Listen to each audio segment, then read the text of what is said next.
Hey everyone, it's Desiree, and I am here with Spellbinders, and we are going to have fun playing with the Glimmer Kit of the Month for June 2019. So, if you have the Glimmer Hot Foil System, this is the best way to build up your stash without breaking the bank. So it's got some good points here.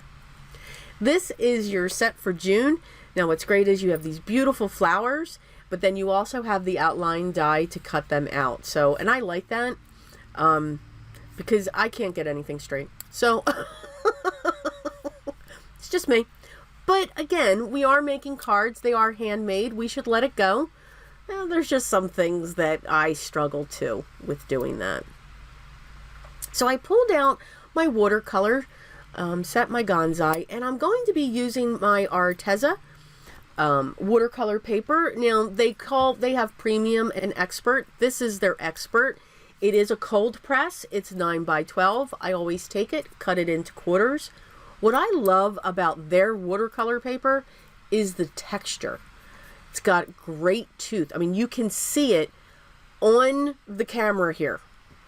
I do like tooth. I like to see it. I love to use it with my colored pencils. I would use this paper with my colored pencils, and I actually did using one of the Fun Stampers Journeys stamp set. I think it was a Hyacinth, I believe. I don't know. I just love that look. I think the watercolors, for what I watercolor, the way I work in watercolors, I think they are perfect for card makers. We are making backgrounds.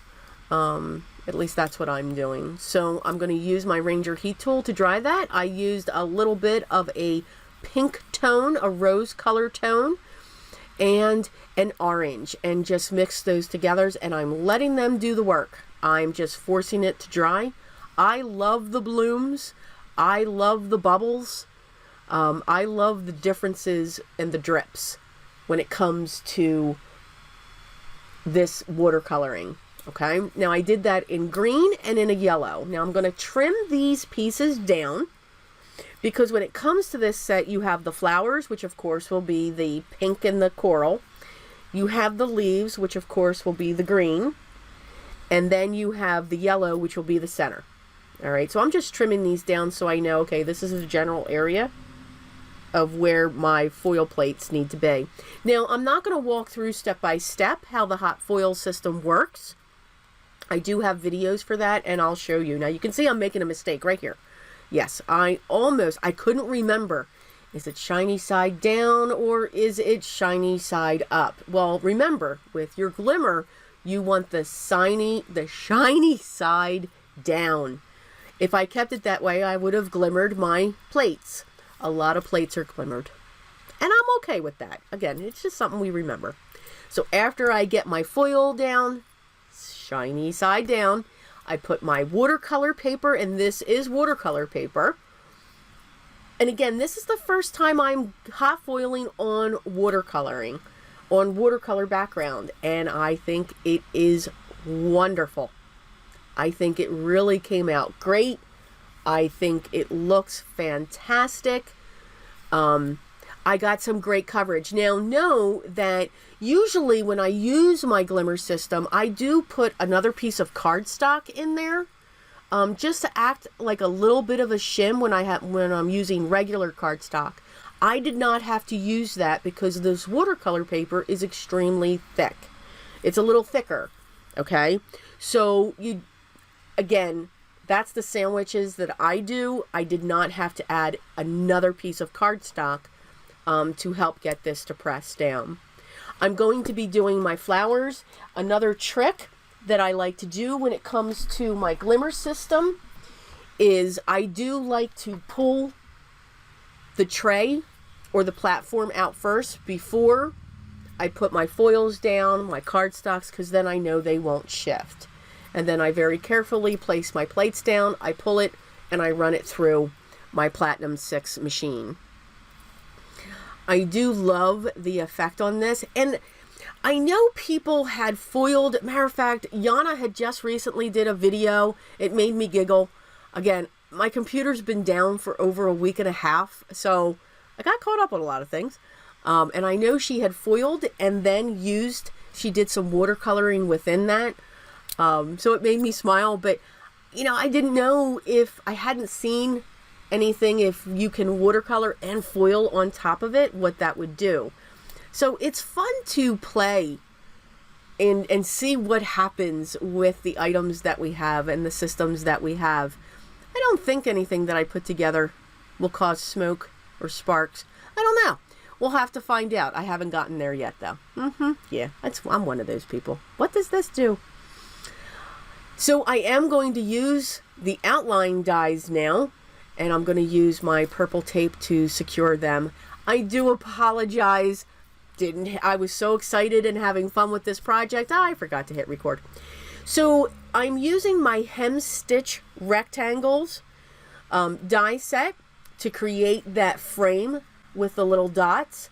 And then for the center piece that was cut out, I did use my Inspire embossing folder by Fun Stamper's Journey, and then of course my vintage photo ink just to bring that out. And now I'm just layering in my pieces that I've die cut. One of the things that I do love about the outline dies that come with your Glimmer kit is they are very close to the edge. There's not too much of an edge that goes on around the pieces. I do want the gold to really, really stand out. So it is very close to the edge of the gold foil. I'm just cutting down some double-sided foam so that I can prop my pieces up, but I want them hanging up off of the edge of my frame. Know that the card base is a 5x7 card base, and it is a side folding, so it's cut to be 10x7, and I score it at 5 on the long side to get this dimension. I do like a larger size card because there's so much you can do with it. You can add many layers, you can do so much more dimension. I get carried away when it comes to a 5x7 card, but I do enjoy it because it opens you up to have more on it. Sometimes I feel constricted on that 4 1/4 by 5 1/2 little section there, but that's okay, we do it. I'm going to use a sentiment from Spread Love, and it's going to be the one that's in typewriter print that says Forever Yours. That too is also by Fun Stamper's Journey as well. I'm going to stamp this onto this scrap piece of ivory cardstock, and instead of using black, I was going to do that, I'm going to use brown. Black would have looked fine, but I think it would have really stood out badly because nothing else on here is black. My images aren't stamped in black. They're stamped in gold. So brown will look just a little bit better. I am going to use my archival ink in potting soil for my archival. I'm just going to use my scissors to trim this down.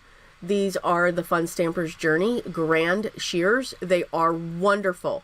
They are also the reason why I still have that Band-Aid. But if you notice, if you've watched these videos, it's getting smaller. There's not as many Band-Aids on my finger anymore.